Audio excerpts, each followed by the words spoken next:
घोसाळकर यांच्यावर गोळीबार झाल्यानंतर घटनास्थळावरून 2 जखमींना उपचारासाठी दाखल केले होते।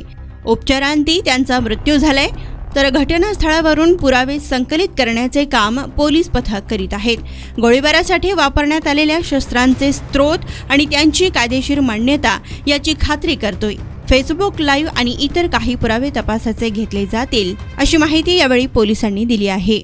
पोलीस स्टेशनच्या हद्दीमध्ये एका ठिकाणी गोळीबार झाल्याची माहिती पोलिसांना प्राप्त झाली होती।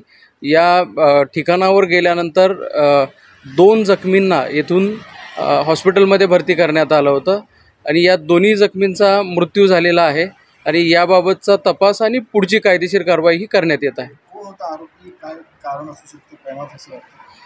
याच्यामध्ये आता घटनास्थळावर पोलीस पथक दाखल झालेलं आहे।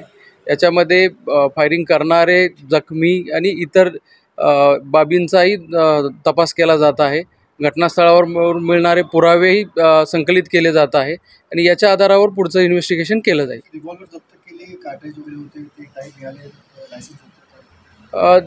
घटनास्थळावर मिळालेलं हत्यार आणि इतर गोष्टी याच्या बाबतीतलं त्याचा स्रोत, त्याची कायदेशीर मान्यता याबाबत आम्ही खात्री करतोय।